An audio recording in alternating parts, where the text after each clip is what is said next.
अहानबा मक्तदा सलाई story channel की महुत सिंजदुना पांथोई मंगांग ना मयामबु तरामना ओक्सबगा लोइनना इकोकनोन खुइरमजरी ngasi su mayam gi damakta matamgi wari ama puduna lakjare wari asigi mamingna Hunchekpiram ba Echado wari asibu ibirakpana Panthoi Okram mayam gi mafam da hozi wari asi khudol tamzari mayam punna taminarasi lamdeng kauba khul amadani thanel amadi kebi makhoi ani gi masa ani su leirami masa nupi ahalgi mingna thoibi kaurami aduga macha nupagina thoiba kaurami thoibi jahi taret sure aduga thoibagina jahi ani tamak ngairi thanel yamna lairaba pukjel sengba wakhal taba suba nomba yamna kanba misak amasu oirami thanel gini haibada mama asonbi yaibi natana kana su leiramde matamgi matung inna kebiga yumbanbagi lambida khongdamina duna ngasi fawba leiminari adubu kebidi chatpalangba yamna pami yaibi na kebida asumna hairi hai mau nang busat padu kita dilya pukai dauragya angang singsi inthina na kon biduna yum sida wakhan ta na layune mau amagi lisat na teko nang na tauri bado is kai no imana haibe dubo aina kari asaba tauru bagino masidai sida lisat nung sa tawdana khuira ba khadang do nomberi dubo tazaning khidre oiba ai gi se ngangning duna ngang bana tin he ngangning bai na tro ngangi dubo ngangning dradi se asmai na lebiyo asi hairaga kebi do masin du subsinaraga makhut ani do mang da punaraga uyung sa duna leptuna le kaina tawri du dia angau bi bu mali nya yam paksai ye adu mai na lebado phanadam phajari nya imanang ikha thaba nganga oiramadi khangadam ni aina sum phadok pasida adu si thoidaba inebok phuheidi haba leitabani ngasi ko yaibi mathabakta makhuna popop tharaga imai bema hai warak tabi chinthi bi kari wangang sangang no ha ai si kai oin uge aduk wangang kamjau na ba noi gi halamana takbi tambirak tabro hoi imagi na tawduna hayan bane aina hiding dana haibro sibo aina kaino mek tawbada imana kara yengsen biri sibo kai gino ai sibo imagi lona biro imana ingonda aduk yamni yetpiri sibo hai tuka chain he namai du khubak sina on dana thara ura ha ai bu hal oire haiduna usitri do naza apikbasna mama thidana ngasai degi kapisin na do tadro naza gi minung siga amata khangdaba he isan pa du halakhisanu khangidana nang ha yo kai dogdorige moita halaga ai bu phuhan ge hairi bro tanza sida masa apikpada thoibina pamduna kaptuna puthori thoibina mamada angang du pirak na asumna hairi ima ibungo siyam kape bubok na thema su phatte aina lakna bada su nokte ima se ibungo se sak lamba mali se amta pambiyo ai suware ai ngaktang sanaruge ima kebi masana kapli bada tasina daba makhai thoibi da onsinduna saibiri kai gi sanabano ha khulak sa ba chatki hairi bro angang do themo ai se thabak chatlu bagi wari bani ngak to potha ba sangdi nge nga taning dabana hai hingsa bi nang natro changan charaga thoki badagi hauzik ta halai do masida ima yauksin biro haide isa warak sabane ima gi na tholaiti ima kai gino bubok ta dumai na ngang bi gano bubok se ngasai digi yam na warabane kolamu pheng ibungo amuk lau tawda he angang niam he pasarakano nang kai khange asi hairaga minungsi khangdabi amagum kebi do thoibi bu phurei maupa da su che na konsinduna thoibi na mamada kapna haijari ima ila ale matu hoda haijari rege ai honda phubi gano ima ibu wase ai pamba gamakri ma ibu wase makhada ta khani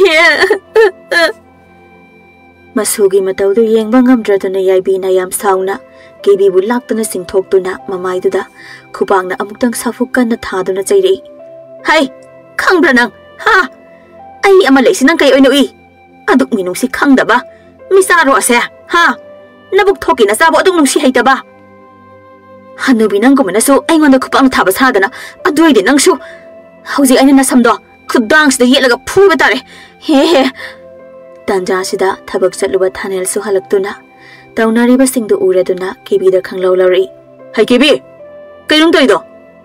ꯅꯣꯏꯅ ꯃꯥꯁꯤꯅ ꯑꯩꯒꯤ ꯃꯥꯏꯗ ꯈꯨꯠꯄꯥꯡꯅ ꯊꯥꯔꯛꯏꯅꯤ ꯈꯪꯉꯕ? ꯃꯣꯏ ꯇꯥꯅ ꯀꯩ ꯈꯪꯉꯗꯅ? ꯃꯁꯤꯅ ꯈꯥꯒꯤ ꯑꯉꯥꯡꯂꯥ? ꯍꯥ? ꯅꯁꯛꯇꯨ ꯌꯦꯡꯅꯤꯡꯗꯦ꯫ ꯆꯪꯈ꯭ꯔꯣ ꯆꯠꯂꯣ ꯏꯃꯨꯡꯗ꯫ ꯑꯣ ꯐꯩ ꯐꯩ, ꯅꯃꯥꯅ ꯆꯥꯃꯥꯟꯅꯔꯒ ꯑꯩꯕꯨ ꯑꯣꯠꯄ ꯅꯠꯇ꯭ꯔꯣ? ꯑꯁꯤ ꯍꯥꯏꯔꯝꯃꯒ ꯀꯦꯕꯤꯗꯨ ꯏꯃꯨꯡꯗ ꯁꯥꯍꯨꯝ ꯅꯥꯏꯅ ꯆꯪꯈꯤꯔꯝꯃꯤ꯫ ꯑꯁꯨꯝꯅ ꯃꯇꯝꯗꯤ ꯁꯨꯝ ꯍꯧꯈꯤ꯫ ꯀꯦꯕꯤꯒꯤ ꯂꯤꯆꯠꯇꯤ ꯑꯍꯣꯡꯕ ꯂꯩꯇꯦ꯫ ꯅꯣꯡꯃ ꯅꯣꯡꯃꯒꯤ ꯏꯔꯥꯡ ꯁꯨꯝ ꯍꯦꯟꯒꯠꯂꯛꯑꯝꯃꯤ꯫ ꯃꯆꯥ ꯃꯄꯨꯔꯣꯏꯕꯒꯤ ꯀꯔꯤꯁꯨ ꯍꯟꯅ ꯌꯦꯡꯈꯤꯗ꯭ꯔꯦ꯫ ꯑꯍꯜ ꯑꯣꯏꯔꯕꯤ ꯌꯥꯏꯕꯤꯗꯤ ꯋꯥꯈꯜ ꯋꯥꯕ ꯁꯨꯝ ꯍꯦꯟꯒꯠꯂꯛꯑꯝꯃꯤ꯫ ꯃꯁꯨ ꯑꯅꯤꯒꯤ ꯈꯟꯕꯗ ꯅꯣꯡꯃꯒꯤ ꯅꯨꯃꯤꯠꯅꯤ꯫ ꯂꯩꯀꯥꯏꯗꯨꯒꯤ ꯃꯧ ꯅꯍꯥ ꯑꯃꯅ ꯂꯝꯕꯤꯗ ꯌꯥꯏꯕꯤꯗ ꯁꯨꯝꯅ ꯍꯥꯏꯔꯛꯑꯝꯃꯤ꯫ ꯍꯩꯃꯥ, ꯏꯅꯦ ꯀꯥꯏ ꯆꯠꯂꯨꯏꯅꯣ? ꯏꯁꯤꯡ ꯀꯣꯟꯗꯨꯒ ꯏꯁꯤꯡ ꯁꯣꯛꯄ ꯆꯠꯂꯨꯔꯤꯔꯣ ꯏꯅꯦ? ꯂꯩꯍꯥꯎ ꯏꯕꯦꯝꯃ, ꯆꯥꯛ ꯊꯣꯡꯅꯕ ꯏꯁꯤꯡ ꯑꯃꯠꯇ ꯂꯩꯔꯝꯗ꯭ꯔꯦ꯫ ꯑꯗꯨꯒꯤ ꯏꯁꯤꯡ ꯂꯧꯈꯠꯂꯨꯒꯦ ꯍꯥꯏꯗꯅ ꯇꯧꯕꯅꯤꯅꯦ꯫ ꯅꯪꯗꯤ ꯀꯥꯏ ꯆꯠꯂꯨꯏꯅꯣ? ꯀꯩꯅꯣ ꯏꯅꯦ, ꯀꯦꯕꯤꯗꯨꯕꯨ ꯌꯨꯝꯒꯤ ꯊꯕꯛ ꯑꯃꯠꯇ ꯇꯧꯗ꯭ꯔꯕꯣ? ꯅꯁꯥ ꯑꯗꯨꯛ ꯁꯣꯟꯕ ꯏꯅꯦꯅ ꯏꯁꯤꯡ ꯁꯣꯛꯄ ꯂꯥꯛꯏꯕꯗꯨꯕꯣ? ꯉꯍꯥꯟꯁꯨ ꯈꯨꯜ ꯊꯪꯅꯕꯒꯤ ꯁꯦꯟꯖꯥꯎ ꯄꯥꯏꯕ ꯇꯥ ꯈꯝꯕꯒ ꯅꯣꯛ ꯅꯣꯛꯇꯨꯅ ꯆꯠꯈꯤ꯫ ꯑꯅꯤꯔꯛ ꯑꯍꯨꯝꯂꯛ ꯁꯨꯔꯦ ꯑꯩꯅ ꯎꯕ꯫ ꯀꯩꯅꯣ ꯅꯪꯅ ꯍꯥꯏꯔꯤꯕꯗꯨꯕꯣ? ꯑꯁꯦꯡꯕꯔꯅꯦ? ꯀꯗꯥꯏꯗ ꯎꯔꯝꯃꯤꯅꯣꯕ? ꯃꯥꯅꯦ ꯏꯅꯦ, ꯑꯁꯦꯡꯕꯅꯦ꯫ ꯁꯤꯕꯨ ꯑꯩꯅ ꯄꯪꯍꯥꯏ ꯍꯩꯖꯤꯟꯕ ꯌꯥꯕ ꯋꯥꯔꯣ? ꯑꯩꯈꯣꯏ ꯈꯨꯟꯒ ꯃꯣꯏꯒꯤ ꯈꯨꯟꯒ ꯊꯪꯅꯕꯒꯤꯗ ꯎ ꯃꯌꯥꯝ ꯍꯧꯕ ꯂꯝꯄꯥꯛꯀ ꯂꯩꯕꯗꯣ, ꯑꯗꯨꯗ ꯃꯈꯨꯠꯀ ꯄꯥꯏꯅꯔꯒ ꯅꯣꯛꯐꯦ ꯅꯣꯛꯐꯦ ꯇꯧꯗꯅ ꯂꯩꯔꯝꯃꯤꯅꯦꯃꯤ꯫ ꯂꯩꯍꯥꯎ ꯏꯕꯦꯝꯃ, ꯀꯔꯝ ꯊꯣꯛꯇꯣꯏꯅꯣ ꯏꯅꯦ ꯈꯪꯗ꯭ꯔꯦ꯫ ꯃꯆꯥ ꯑꯄꯤꯛꯄ ꯑꯅꯤꯁꯤꯒ ꯏꯅꯦ ꯋꯥꯈꯜ ꯇꯥꯗ꯭ꯔꯤ ꯂꯩꯍꯥꯎ꯫ ꯃꯆꯥꯒ ꯑꯝꯇ ꯅꯨꯡꯁꯤꯗ꯭ꯔꯕ ꯖꯥꯠꯂꯣ ꯃꯥꯕꯣ? ꯇꯥ ꯊꯥꯅꯦꯜꯗꯤ ꯈꯪꯗꯕ꯭ꯔꯥ ꯈꯪꯗꯦ ꯀꯦꯕꯤꯒꯤ ꯃꯇꯧꯁꯦ꯫ ꯌꯥꯏꯕꯤ ꯌꯥꯝ ꯅꯨꯡꯉꯥꯏꯇꯅ, ꯀꯗꯥꯏꯗꯒꯤ ꯈꯪꯉꯒꯗꯒꯦ? ꯅꯣꯡ ꯍꯦꯛ ꯉꯥꯟꯕꯗꯒꯤ ꯅꯨꯃꯤꯠ ꯈꯝ ꯇꯥꯕ ꯐꯥꯎ ꯑꯩꯈꯣꯏ ꯃꯌꯥꯝꯒꯤ ꯄꯨꯛꯆꯥꯛ ꯊꯥꯛꯅꯕ ꯊꯕꯛ ꯁꯨꯕ ꯆꯠꯂꯒ ꯂꯩꯔꯦ꯫ ꯇꯪꯗꯨ ꯂꯩꯇꯥꯅ ꯅꯣꯡꯃꯇ ꯐꯥꯎ ꯂꯩꯕ ꯐꯪꯖꯕ ꯏꯆꯥ ꯅꯠꯇꯦꯗ ꯂꯩꯍꯥꯎ꯫ ꯀꯦꯕꯤꯁꯦ ꯋꯥꯈꯜ ꯊꯦꯟꯃꯜꯂꯤꯗ꯫ ꯅꯣꯡꯃ ꯐꯥꯎ ꯑꯋꯥꯕ ꯊꯕꯛ ꯁꯨꯍꯟꯕꯁꯨ ꯅꯠꯇꯦ, ꯅꯣꯡꯃꯇ ꯂꯩꯇ ꯂꯥꯏꯔ ꯈꯪꯕꯁꯨ ꯅꯠꯇꯦ꯫ ꯇꯥ ꯊꯥꯅꯦꯜꯅ ꯑꯗꯨꯛ ꯅꯨꯡꯁꯤꯅ ꯐꯖꯅ ꯂꯩꯍꯟꯕꯤꯔꯤꯗꯨꯕꯨ ꯑꯩꯈꯣꯏꯁꯨ ꯂꯣꯏꯅꯃꯛ ꯈꯪꯉꯤꯅꯤ꯫ ꯂꯩꯍꯥꯎ, ꯏꯅꯦ ꯇꯧꯐꯝꯒ ꯈꯪꯗ꯭ꯔꯦ꯫ ꯏꯁꯨ ꯑꯅꯤꯗꯣ ꯆꯥꯛ ꯂꯥꯝꯃꯝꯃꯅꯤ, ꯑꯩ ꯑꯃꯨꯛꯇ ꯏꯁꯤꯡꯁꯦ ꯁꯣꯛꯎꯈꯤꯒꯦ꯫ ꯅꯪꯁꯨ ꯆꯠꯊꯣꯛꯆꯔꯨꯔꯣꯀꯣ꯫ ꯍꯣꯏ ꯍꯣꯏ ꯏꯅꯦ, ꯑꯩꯁꯨ ꯀꯩꯊꯦꯜ ꯃꯆꯥ ꯐꯥꯎꯗꯪ ꯆꯠꯂꯨꯒꯦ꯫ ꯏꯅꯦ ꯆꯠꯂꯦꯀꯣ꯫ ꯅꯪꯅ ꯈꯪꯕ ꯎꯕꯈꯩꯗꯣ ꯏꯅꯦꯗ ꯈꯔ ꯈꯔ ꯍꯥꯏꯔꯛꯎ ꯍꯦꯛ꯫ ꯑꯁꯤ ꯍꯥꯏꯔꯝꯃꯒ ꯌꯥꯏꯕꯤꯗꯣ ꯁꯣꯂꯤ ꯁꯣꯂꯤ ꯏꯁꯤꯡ ꯁꯣꯛꯄ ꯆꯠꯈꯤꯕꯗꯣ ꯅꯨꯡꯉꯥꯏꯇꯅ ꯂꯩꯍꯥꯎꯁꯨ ꯌꯦꯡꯉꯝꯗꯨꯅ ꯀꯩꯊꯦꯜ ꯇꯝꯅ ꯆꯠꯈꯤꯔꯝꯃꯤ꯫ ꯁꯣꯝ ꯅꯥꯀꯜ ꯑꯃꯔꯣꯝꯗꯅ ꯈꯝꯕꯒ ꯀꯦꯕꯤꯒꯁꯨ ꯅꯨꯡꯁꯤ ꯋꯥꯔꯤ ꯁꯥꯟꯅꯗꯨꯅ ꯅꯣꯛ ꯅꯣꯛꯇꯨꯅ ꯂꯩꯔꯝꯃꯤ꯫ ꯀꯦꯕꯤ ꯅꯍꯥ ꯌꯥꯝꯅ ꯑꯣꯏꯔꯤ, ꯃꯁꯛ ꯃꯇꯧꯁꯨ ꯑꯁꯨꯛꯀꯤ ꯃꯇꯤꯛ ꯅꯤꯡꯊꯤꯖꯩ꯫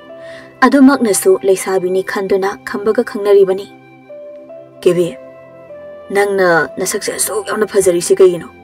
ꯑꯩꯕꯨ ꯅꯪꯅ ꯄꯨꯡꯉꯥꯎ ꯉꯥꯎꯍꯜꯂꯤ꯫ ꯉꯥꯏꯍꯥꯛꯇꯪ ꯑꯣꯏꯔꯕꯁꯨ ꯅꯪꯕꯨ ꯎꯍꯧꯗ꯭ꯔꯕꯗꯤ ꯑꯩ ꯂꯩꯕ ꯉꯝꯗꯦ꯫ ꯑꯁꯨꯛ ꯅꯒꯨꯟ ꯂꯩꯕ꯭ꯔꯥ ꯅꯪꯁꯦ?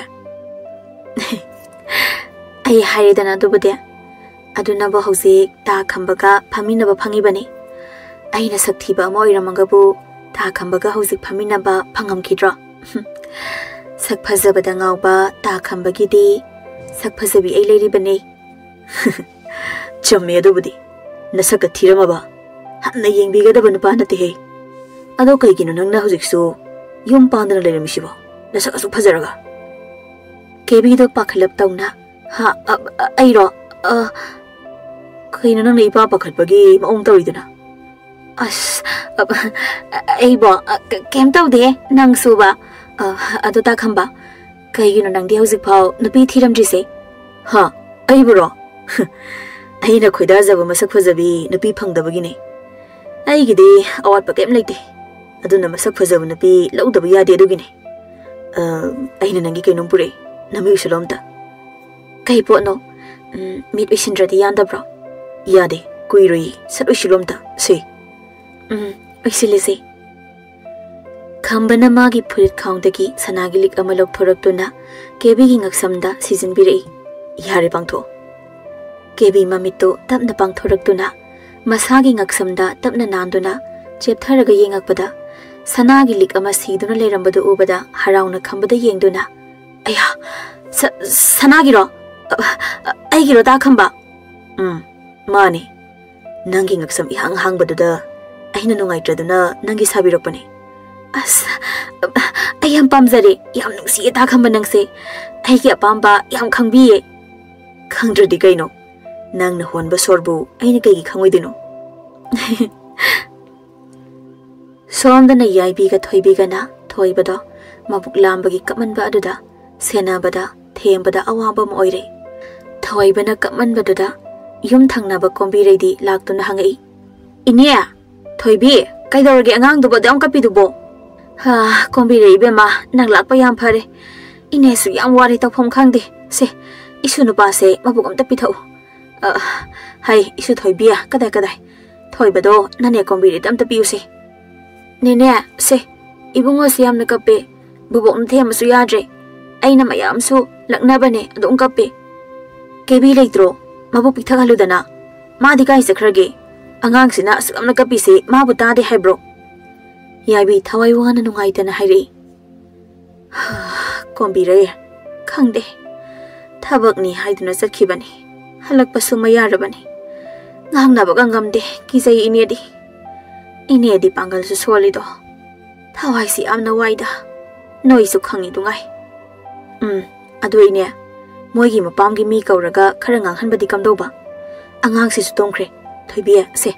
Toybasi Pamung the Pazanatum Han Bureau, se. Hoinene. Ibunga, lao. Adobo, I ibunga Sumamaga, Natang Sanarugego, Donawaida. Hoi Sutoi. Queen of the Lerakanoko. Aboka sizing tong Nabatorasi, Nabatabakalaani. Abubo Pari near the day. I should have in Kankar Lushilokigi. Angang Kapan Baduda, Kaidor again hung Balakbani. Hoi, Yam Pari Nang Lak Bibasi. Inesung I have the potazari. Tauzero. Hoine. Tabak Yamna Sutarun Dine. Amuk to Sini. Ariamba the Sokaniko. I said Lego in air. Asi Hiramaga Combi Resu, Mayum Desert Kirami. Madam saw some things lay, Kebi Hatu, Mayum Lomda. Momon Noctuna, Gaxam the Siri Balik to Yang Duna, Sumsangak Badani. Tanel Mongon to the lip to Nalerambado. Madu Uraduna, Kesanarap Hiri. Hima, Moita Hanbiri Edana. I sune, Krating Dokre, Yum the so, Jangu Basida. Kanagium. Kai the Sangoriba. Nankai Saluge. Maunanga, Subting of Madam Sida, Halupahuna bro. Kaino, Yum Haidi, Ipangi Yum Dane. Mauni Haiduna, Yum Sidadum, Suza Cargalayo Hybra. Hai, Nasin Tibo Wadding Agano. Ain had a Ibase, Imahoy the Ginikaba. Pa with the Masangam de Haiduna, my Bakarogi Halamibane. Nankai Salishan. Kebi do Mapure Banasuma Sangwa Hirak Baduda, Karapakana, Mari Tali Hirak Lami. Moitabu, Yum the Ginihiba. I got hang Nadina. I Nahala Abakanda, Oiramani, Moitana Lapudo. I do get hang at the bar, Oiram Nie. Hasten TV. Nanta with Habapo. I think I come with no. Ha! Nasana Pura Belena Lena, a topalam Lambakanaga, Lam hang to hang the Pumdun Irang to Raga. How did the Yum Nishkapro? Long Kate Lam Hibi. How's him Napam the Sakasalo? Sakasalo! Masaga Mamoga, called Kanangang Nabadu Tabada.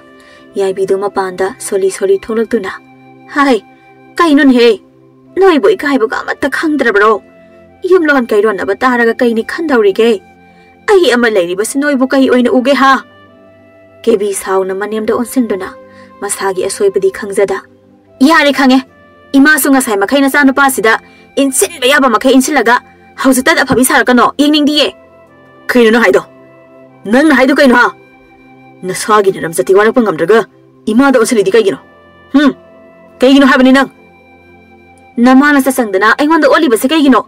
So my Natam Nabra, I will use the parade. Haima. Kayata no yang one hay. Nasin Nareki and Gatabawadunga nun hay. Ima Isana Nangwanda, Kari Otlage. Mau ama oira badina sana sus Henadana. Napuribana names Sebata Udana. Yum Sikoidana Layu Hibasi what passing bro. Kebi the Kubaka Kuraga. Ha yo! I see bo, Yum Sigi midnight in Urabo. Noigin a mituda. I di midnight or Yahidana Lapanate. Yum Sida, Mabema or Yahidana Ibane, Kangaba. Asi Hiramaga, Mafiga do Kalam Dona Kebido, Yam Usitana imung the Sankirami. Magi Matau to the Tanelda, Asawa Hingalakuna, kebi bu phuge tawbada yaibi na macha gi makhuta yanduna hai adamana tawnu ima lepham khangdi ma gi bungo phasana wakhal ta na bane tapna them naudan haisi laikai mangda yam ikai ko ima masiyam hemalabane aina sum khangsina da usina da lebane hemalabane ma hoi ado nangna khara hallo angang sing su lepham khangaroi yare sa ising sa thokna ba thawra silao ima sak thibirage lao nasu wei ma kai ke likrage makhol mawa amda ta de laye isu thoibadi tomi thoibi di chakhum dane maiti khawbani matom ta ngai ramani lao sango nangale thanel di changan chaduna jingda thabak suba chatkirami kebi do apikpa masadu da nungsi haida phubi duna isau langi is kari angang sibo asok yam da kapasibo kaino ba ai se nungai ba mata leita bane ba yom se da leiba mi sing se afa mama tek leita bane to he nang su asi hairaga apikpa angang du da khujau duna nungsi khangda manangal adu da pop thajin bi duna phubi re maupa nupa na kapata badu da thoibi da kon phengu bagi mafiga do choli makhut macha ani du setliba phanek macha du da taithok na hadu adu chinthok saraktuna mama da ki na haizarei ima ibunga do phubi gano ma di kaisu khangjada bane kebi sauna macha da chairei hai ima sabi hainu re nang loina sinbiro ne ha se angang sin nang lobiro se kai thu en tori no ima nang adumaina haibinu ba ibungo khoi ani se luna tawbiyo mi to na hoi gidi moi mama na chapo so to mayam leibi adum luna su tawbi sungphu bi de ima nang di yam na sathi ayam na ki jai haima hai mi gi sel pai ba macha masu adu ga nang ma na ba bro ha napa lai su na basina aingon da sel di pi dana kadai digi sel na sa pulai dawrige nang kai khange ha is akhoi pa bana ima da sel dum pi du de ima na ake pot phiron phaja ba lei do ai loina khangi nang go mana ai pa na ba bro ha ai na tabu thabak da nang na haibai kai na tholai ge masi ge angang stay am ta phuge de masi ai khoi taw jum chawni tawri bai asi hairaga kaisu khangjada ba ipang pangjana jamna haijarak masagi wa haiduda nungsi haida sambaldagi saisang ama satuna thoibi da mathong marom khangdana pangkan da kanjan birei khangbar nang ha pikluna na ingonda ngang bia bra ha thoibi do chaina du khang mangam da ona thoina kapduna mamagi makhong konduna haijarei ima ai phubi ga no yam nai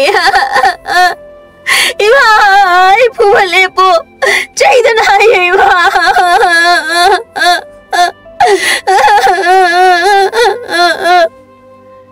kai gile pa nang matu mana hai khiga drayo ai tabu thabak da ai ba sakhi ga hayo ima ai hai ja ai amu hanai ma da ki hai ja chaida da mi roi ma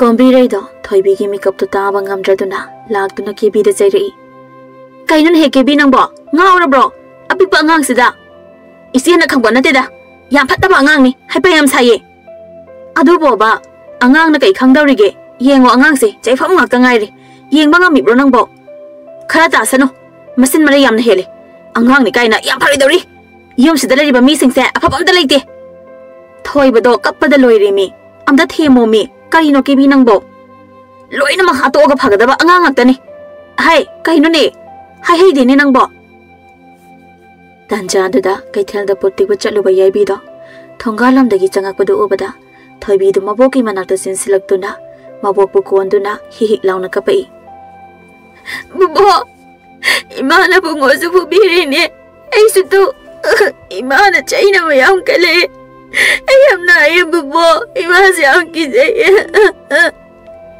yaibi du masugi saifam du obada mamitagi mapita khiba khanghaude sauna kebi da onsinduna chairei hai sa karino nagi wakhala sibo nabuk thoki na sabo asuk minung si khang da phubi ba ngami ba nangi na khuto hayeng siba da mai na chak ta bo oyo ko nang kariya imana kai khangdana aingonda aduga mawaga harino lam helabadi phuba ta bane isa warak sa bane Sida noigi na thau leite aigi kusini karigi aigi ithau leitani sa nang nei su sing cha thoke haibro ha mama ama oibagi liselo dubo na sa dabo asum na phuba hauna bro imana wahi khudingi sa haibiri basibo aibo sitri bro ine yai to thoibi se higa khar yebiyo I asiba sangaga leise afaba oiroi sibo kanana hauna ge haibani da yengba ngami baraba sibo henmalle angang sida mana tawri basi henmalle basi on thokbani kebi nangi thamoi sisu kanmali ko nangi thamoi do yari dai sesu kanano kaino ai loina khangida minung si sabiga sarkano haima kaino ni nangbo angang si nungai tabagi adu haibagi wani aigi thawbudi leite phatanung da thoadi nungai roina haibani ne ine namang no bisi mata amani ai selagi yam haina de kari wangang sangang no khangdi kombi re nang saunu wakhal joirabani madi mi manadrabani koina leirabadi ai asawu phathaba ngama aroi aina aran batani ai selagi ine noi thokdong na horo asi hairamaga kombi re do haifet kebi da yengamaga chatkirami Matamdi asum hauki kebi gilisati ahongba leiramde adumak hena minungsi khangdabagi saklo lawraktuna masa mapurebabu karisu thausaramde nongmagi namitni khambaga kebi gadu unarami khambana kebi ai kinumta haigidana nang yagadro kaiwana ta khamba nang na haibadabu aina karam kanda yadaba yawgrage hairo ayage asengbagi nang yagadrane asengba ai soidana yagi nungsibo as thamoi ga sikinum tawrego nangi wahaidude aigi pamuba kari yawano takpiro nanau oibida nangi yathang tabu injage haiduna khaurang nangai jariye imai thawgalon phawdi peli he as haige haiba wadi samhai haidi haima saurabu janabe Saurn se haige taroba ta do ngai rabani haige hairaga sum to leyo ngasi bani ai khoyum da chalasi nang yadaba yare ko kebi do khambagi wasida soilawi mamita apipa masa singa du ure aduga mabukningda makholi thoktana solei aibu ngasi adum sakrasirane isa singduna kamai doba ngahan khaidi ai kisu khande aduga kaigi no ngasina isa singbu aigi mita ure isina as moisu moi thopa mapaga mapo hai singbi aduga leidubu moigi lairba yumdu da leibada aigi ningba thungdok sunate koinu khumdrisina yaningjiro nangna tumina leidubo ha aibo yai chalasi koinu nang nang narega tali tawriduna pakhalab dawiduna nate pakhate kaisu mi aisu harauri ni kaino pamu banangi nanakta leirani khalubada andudi kanadi namisu tasale janaba torasi imana yumda dum pusilo hai migi mayumda amuk leirano hairakpani kaino ima hoida so hairamiro haina aibo angang saro hauzik pomu walokidro hoi phare adunasu chalasi asi hainaraga khambaga kebiga do khambagi mayum tamna chatkirami kalidako kebi magi thamoise pamidako ahen bayamna khanthadana thangkiba ngasi magi khongthangna poloida kari oini haibadi mahak masana khangjade somdana thanelgi yumdana apikpa angang asina mabuk lambagi mamabu kauduna kapjare ahal oirabi yaibi makok mamai gauduna koichen chenduna masuba themli masindasu yam penjadana solei maha hingsa bidubo hausik phawba yum asida apikpa maza amale hauri haiba khangdaba makai kada haida leiribano haibanida ho isu thoiba do bubo ibungo siam kape chakla maba male chak pija sira ai tak thongake iaibi masu thoibida nongsina tapna hairei isu thoibi noi se on thongna narai bak thikre da ko pikna ulen nang labi haibado aboki thoibi na haksi oiri da ko thoibi ipang pangjana khumai bubo ai gi lai bak sa tu kaisu thi diye Kaino amot pa na pro. Thida ang haubi si dia. Jo. Imong da sango maira lang thoro. Isu thoi ba si tungkre. Abok na ne sumbiram khige. Aduga sak thonga ki ko. Hoi bobo. Asi hairaga thoibi do imong da sangkhirami. Yaibi masugi matauba uraga thamoi puba ngamdre. Makhol thoktana kapjai. Ngai haki matongni thanel yam sok thani yum da halei. Mangol dagi kebi bu kauri. Tabro. Kebi. Ising kita butharo kawang na ri sa se. Ha, yang wari ngasi di. Hai. Tabro minong bo. Baba, ising sida lai rese. Hai ma. Isa thoibi na waina puri adana. Kada. Ha, namadi kaido hore. Baba se. Imadi halaktri nga sayok dagi. Thanel thambe ising du khanga khai. Kaino isa thoibi nang haidu bo. Asuk thenga baji fawbada halaktri heba. Aseng bani baba halaktri ye. Thajadraga bubok da hango. Bubo. Hai kedauragi isu thoibi nang bo. Kaino ima. Kebi bo halaktri haisibo. Halaktri nei bungo nang bo. Moigi mayum da haipetang chatlaga hangugero. Imaga khana saina bu yaukibro. Keke haina khige. Aiga de kaisu thaidokpa haina khidene. Ngasai sak hek tokpadagi thokhibadagi halaktri ne. Thanel du pakhalap tauna mama da hairi. Ima ayam ta chalu khige. Hoi. Se. Thamai si pai ko. Asi haina raga Thanel da kebi hoigi mayum tamna chatkirami. Somdana khamba hoigi yumdani. Khambagi mama ibi mamuktareina kebi gi masak matau phajabadu harauduna yumduma punglang langi. Kebi se kanano karino khangbadi natabanina muktareina harau hairi. Onthokna phajakreda aigi imause. Ain hek pambado thoi nungaire. Hayeng nganta noigi ne ma mo hoi pau han ba chalhange. Imaugi de isil inaw kayano. Kebi yamna ingtapi sadana mong hadana khumai. Ima ahide itomtane. Haima onthokna nungsireda ingtap khreda ko. As kamai tawni idea nungsiba na loire mi. Aigi isa nupa se nupi khanbo tokna hai khreda. As yari de ima matam si thingzila bane. Chai singsa na ba amta tawsidana. Masuma fi marol se amta hondo haludana. Haima hoini he. Ima si wakhalami tawre ne imau si ubada ibema la.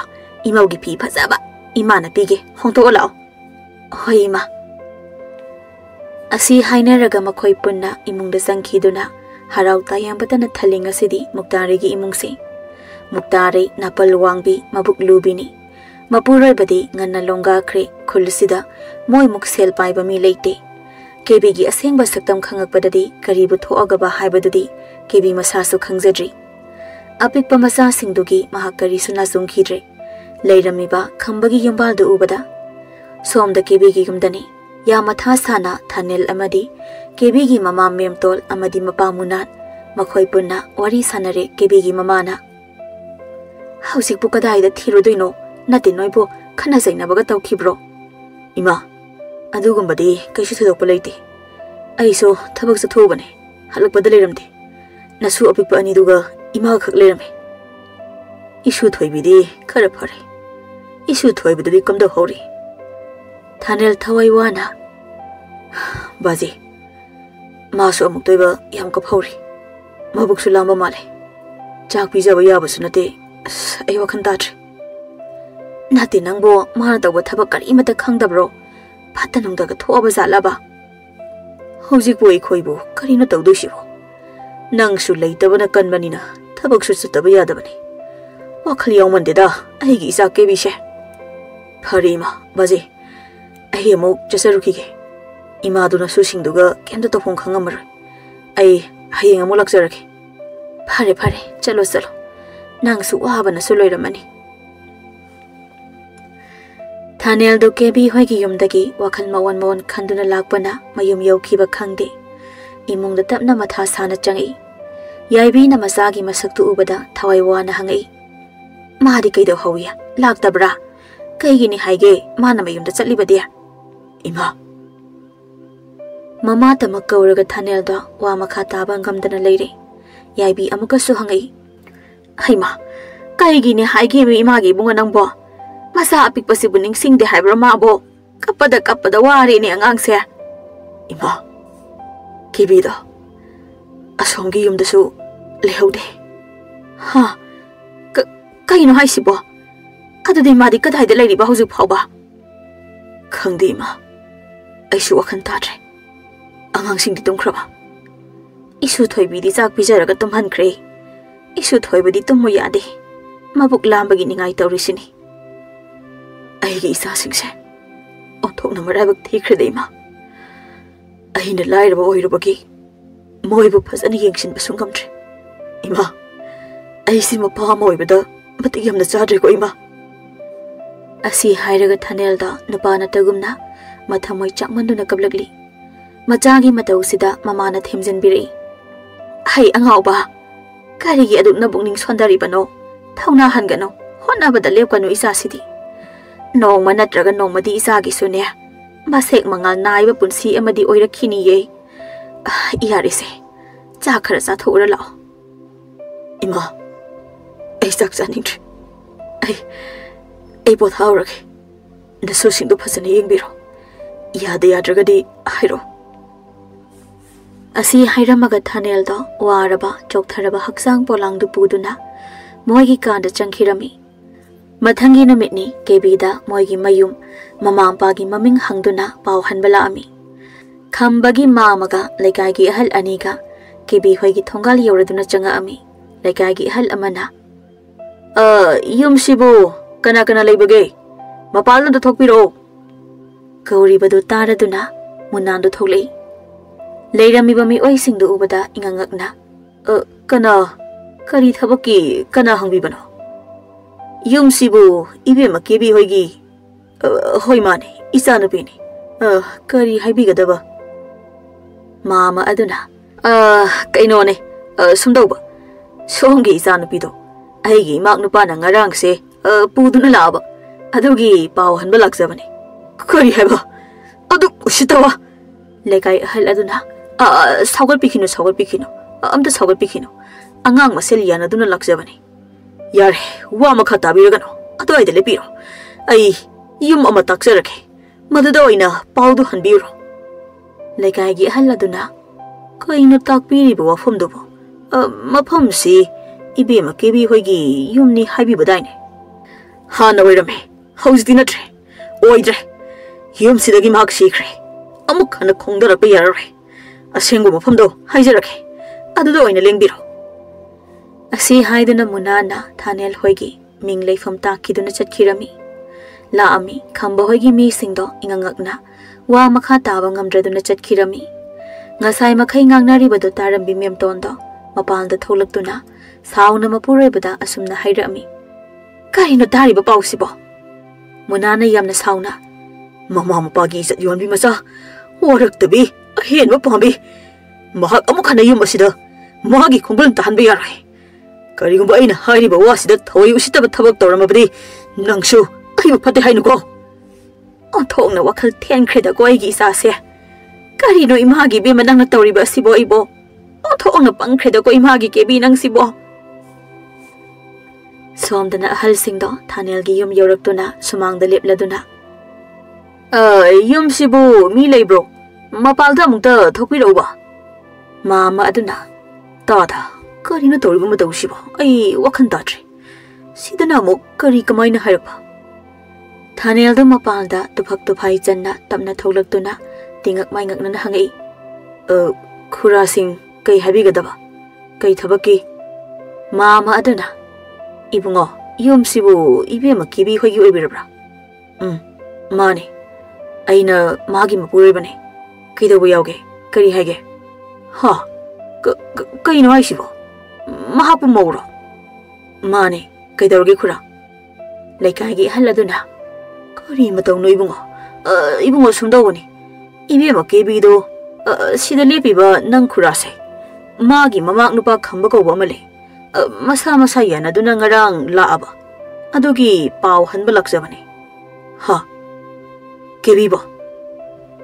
Asikhak hairaga thanelda wa makha taba ngamkhidre mahaki thamoi lising thokna kaikhre kokthakta braja tarakpagam tawre mitlu anidagi pirang atat akham leitana sintharakli mamita apipa masa anibu sangsangna urakli magi matawdu yengbada laiba halsing adu haifam tofam khangdana hairi mama aduna ibungo hauzik nangna kari pamibano haibado nang khura singda hairo khura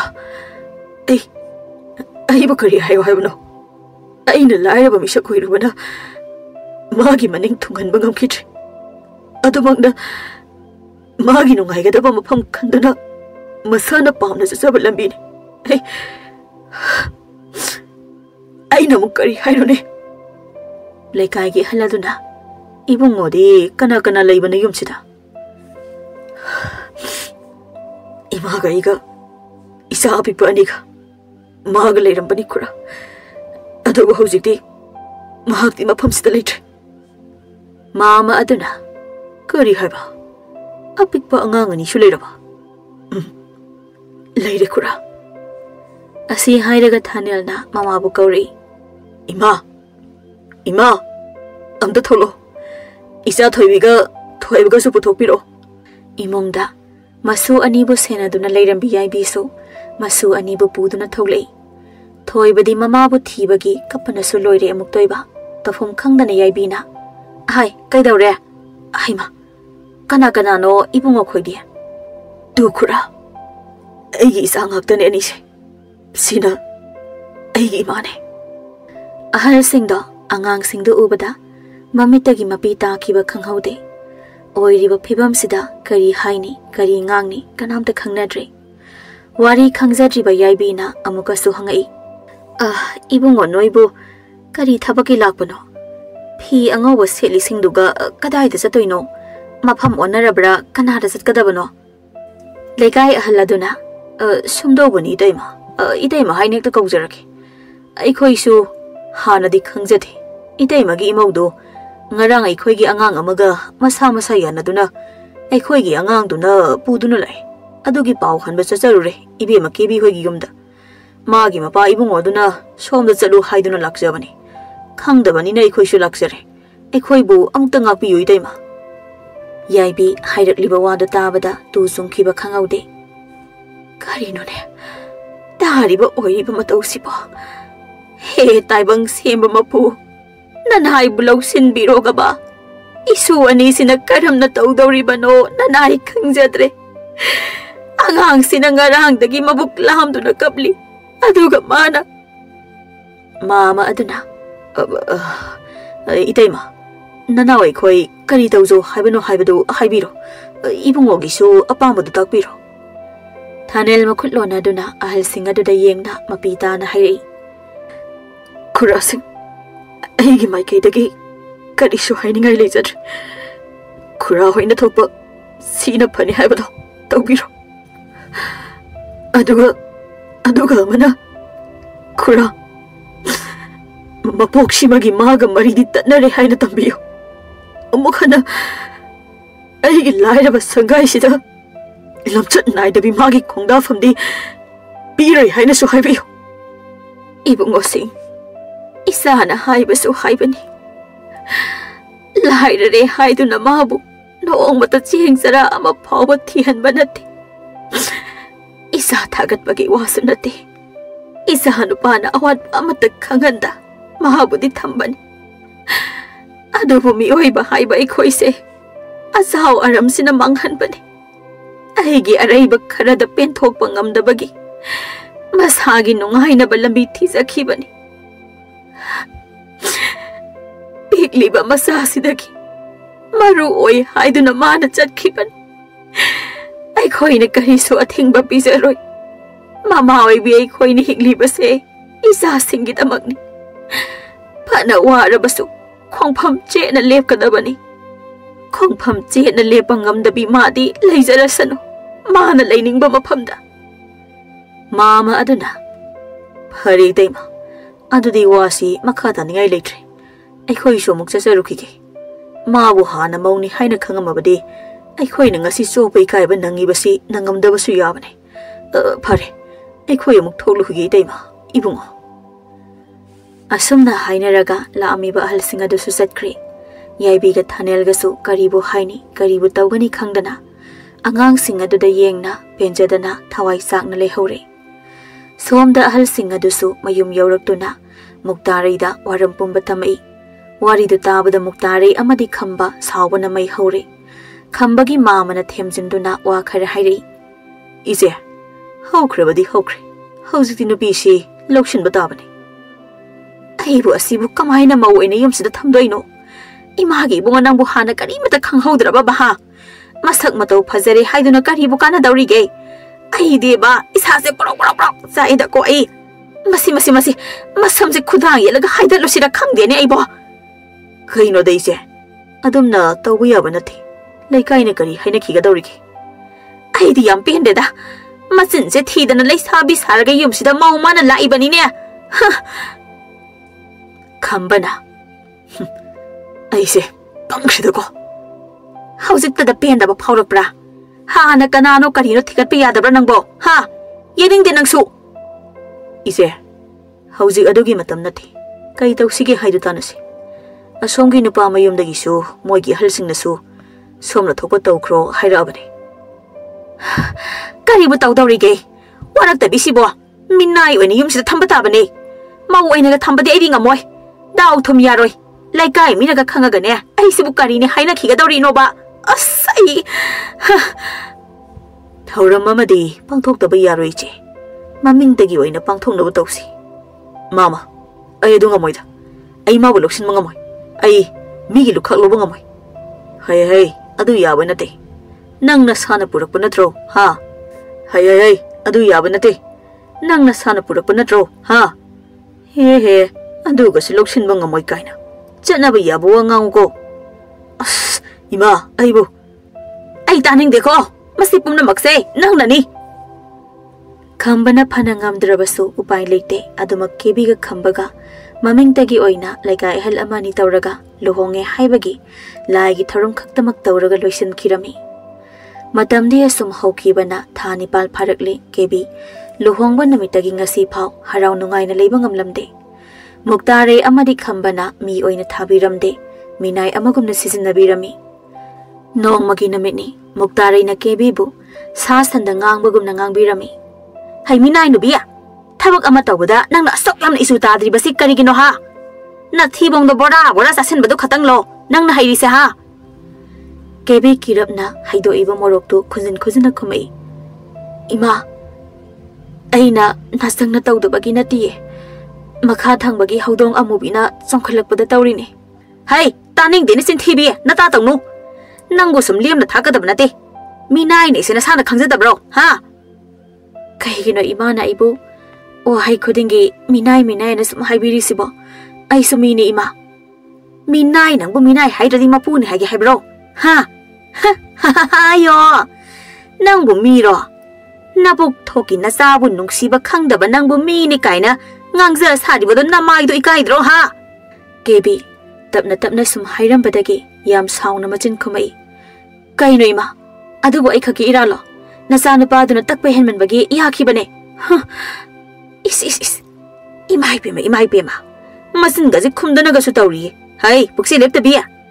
ꯅꯊꯃꯣꯏ ꯋꯥꯔꯛꯄ ꯉꯝꯗꯕꯤ, ꯃꯤꯅꯨꯡꯁꯤ ꯈꯪꯗꯕꯤ ꯁꯥ. ꯏꯆꯥ ꯅꯨꯄꯥꯅ ꯐꯅ ꯍꯥꯏꯔꯁꯨ ꯅꯨꯄꯤ ꯅꯪꯅ ꯅꯆꯥꯗꯨ ꯅꯨꯡꯁꯤꯕꯤꯔꯝꯕ ꯇꯥꯔꯗꯤ ꯏꯆꯥꯒꯨꯝꯕ ꯂꯤꯁꯤꯡꯅ ꯍꯥꯏꯔꯁꯨ ꯅꯪꯅ ꯌꯥꯔꯣꯏꯗꯕ ꯈꯪꯉꯕ? ꯑꯗꯨꯗꯤ ꯅꯠꯇꯦ. ꯑꯗꯨꯒ ꯅꯆꯤꯟꯒꯁꯨ ꯈꯨꯝꯕ ꯁꯥꯔꯤꯌꯦ. ꯑꯁꯤ ꯍꯥꯏꯔꯒ ꯃꯨꯛꯇꯥꯔꯩꯅ ꯀꯦꯕꯤꯕꯨ ꯌꯥꯝ ꯁꯥꯊꯤꯅ ꯐꯨꯕꯤꯔꯝꯃꯤ. ꯇꯟꯖꯥꯗꯨꯗ ꯈꯝꯕꯁꯨ ꯍꯤꯗꯥꯛ ꯉꯥꯎꯔꯒ ꯍꯜꯂꯛꯑꯝꯃꯤ. ꯃꯄꯨꯔꯣꯏꯕꯕꯨ ꯎꯕꯗ ꯀꯦꯕꯤꯗꯤ ꯀꯞꯅ ꯆꯦꯟꯁꯤꯟꯗꯨꯅ ꯈꯝꯕꯗ ꯄꯥꯎ ꯇꯝꯃꯛꯏ. ꯇꯥ ꯈꯝꯕ, ꯌꯦꯡꯉꯨꯇꯨ, ꯅꯪꯒꯤ ꯅꯃꯥ ꯍꯤꯡꯆꯥꯕꯤꯁꯤꯅ ꯑꯩꯕꯨ ꯐꯨꯔꯤꯅꯤꯅꯦ. ꯁꯝꯒꯁꯦ ꯁꯣꯔꯣ ꯆꯤꯡꯉꯒ ꯈꯨꯕꯥꯛꯅꯒ ꯄꯪꯊꯥꯗ ꯊꯥꯖꯤꯜꯂꯛꯑꯦ. ꯅꯪ ꯀꯩꯝꯇ ꯍꯥꯏꯔꯔꯣꯏꯗ꯭ꯔꯣ? ꯈꯝꯕꯅ ꯀꯦꯕꯤꯕꯨ ꯂꯥꯛꯇꯨꯅ ꯏꯟꯊꯣꯔꯛꯇꯨꯅ ꯃꯁꯝꯗ ꯂꯨꯈꯝꯗꯒꯤ ꯇꯥꯞ ꯄꯥꯏꯔꯒ ꯌꯥꯝ ꯁꯥꯎꯅ ꯃꯌꯥꯁꯤꯡꯗꯨ ꯆꯦꯛꯁꯤꯟꯅꯔꯒ, ꯂꯧꯅꯝ ꯍꯩꯕꯤ, ꯆꯤꯟꯊꯤꯕꯤ, ꯑꯍꯦꯟꯕ ꯄꯥꯝꯕꯤ, ꯅꯪꯅ ꯑꯩꯒꯤ ꯄꯨꯟꯁꯤꯁꯤ ꯃꯥꯡꯍꯜꯂꯕꯅꯦ. ꯑꯗꯨꯛ ꯅꯆꯤꯟꯊꯤꯕ, ꯅꯋꯥ ꯂꯩꯅ ꯑꯩꯉꯣꯟꯗ ꯅꯝꯊꯥꯛ ꯇꯧꯏ. ꯑꯗꯨꯒꯤ ꯃꯍꯩ ꯅꯪ ꯌꯦꯡꯉꯣ. ꯑꯗꯨꯝ ꯇꯞꯅ ꯌꯦꯡꯉꯣ. ꯍꯣꯏ ꯃꯥ, ꯑꯩ samse amda thadokpiyo ta khamba ai am lankhre na phamda amda thadokpiyo se hat ke harasu hatokro madugi no pido songyang he yeningde masak to tuga sai thui yengo do nang sida leiraga nungai ni haina khalambana kokto kayam thina chalaki yo asi hairaga pairamba masamda khangtha thadoroktuna khambaga muktariga do imungdu sangkhiduna thongdu phat lonsinki kebi kaptuna lonsinkriba thongdu thinduna haija hawi ta khamba thongse mukta hango ima thongse mukta hangdo piyo thongse mukta hangdo piyo mana phana kaptuna hairagasu thongdu di amuk hana hanglakhidre kebi do phana kuina kaptuna haijai tabi khidre phamambadagi tapna hawalaktuna masamana ipha phana thongal tamna tholaktuna thanelgi yumgi maikai tamna laklami somdani thanelgi imungsu hanaga yamanatre nungaina awatba amata leitana harau tayamna ingna chikna leijarami sumangda sanaduna leiramba thoibido mapabu kauduna sinsinki thongal dagi mama ke bi sangakpa ubada baba imala em da thoklo thanel apikpa masa thoibabu pamduna thokla aga kana wairabano mapurai bagi wada tabada kebi do haifam khangamde masa ani bu uzabada harauna masa singda onsinduna kauri ima gi thoibi isa thoiba no ima bu masa khangdrabo kanagi sa kanagi maro nangbo aikoiga kari mari thonage kaino makoi dana haibiri badubo ai sinangi loina bi kebi dune isa ani gi mama ne ise hey wahida anirak shuna lekha tarami nangi na sindudagi pangano laira baiga arang arak ta ngawi nanga hiram amata da mari lena de nanakta maka fanna horiba pamel dubu uri oini yetpada naning thungdi haiduna lamhang da hoba sana khonang de yetlabade naning thungni haiduna yechakhiba natra ngasina karigi amuk apikpa upanda yeningaiba yetpham leitre apikpa upanda asangba khongsang di urigi chanafam leite imang da mohana nasatu ulakano chakrosalo kebi do ningam dana mathamai chakna kapna haijari makhut ani du lona duna ai sat kro haira su sakrake aroi bo ine isa thoi bado itha nungsida chetnam ta konsin jage yaroi ai gi isa gi masada nangna sopage yaba aina piroi nangumbi sel tamok mi hobi ngehaki arang arak ta ngawbi nangna laira bai gi sada sokpa thengba paksate hauji khaktada nasa nuksiba sarakano natat haibi nangi kumhaido sida sanarakano imagi isa thoibi lao imagi nakta lao isabu imanam ta konge thoibi isam samna haidore tale nangai gi imanate aigi ima oiramba tarabadi ibungo aikhoi ani gi manakta adum leigadabani ibungo na chak lambagi mayam kapadasu themigadabani nangdi leisu leite aduna nangdi aigi imanate ibungo akhoi ani gi di pabaga buboka khaktangni isa thoibi imalale nakoi mayam da imalale nang imabu nungsidrabo nungsidayamta yare nang khara thuna sakro ai ya sawbasina maka phonglakringaida amuk khanai paisa gi maika yang kana yengning dre haina sakhiba lambi da atumak sakho kari gi amuk tung hana laibana pare moita ai satkrage isa thoibada mama ai ama leirami haibodu dang kagan birakano hayeng isa na chawraga ai butu ko chana pendana dingam dana leitana ba masi matang dia biyo ai na kok sok tu hayu hayu basu ai jage madu nang neng mata takada banate pare ai salagi amuk hana namag da lepar kebi kapayaba kapsarabasu thanel na mabu loksin bige haibagi wakhal laikhidrabada upai leite Masana khantadana aswaiba aranba khongthang thanglubana ningamdana masaga mapuroi bagada hanna yengamduna thongal tamna thokirami. Masigi matung kebigi amuk hana mawa mapau takhidri hotnaba kanba thanel awaba kaya losinduna macha anigidamak khongpham chena leptuna kana ama hanna yengdana mapa macha ingna chikna nungaina pankhirami. Mi oiba ekhoise mapuna tambiramba pibiramba kharaduna penthokna leiminase phana warabasu amana amagi thongna hapiduna hotnaminaduna ichagidamak khongpham chetpi mama ama oibagi saklonda mayek sengna lobiyo.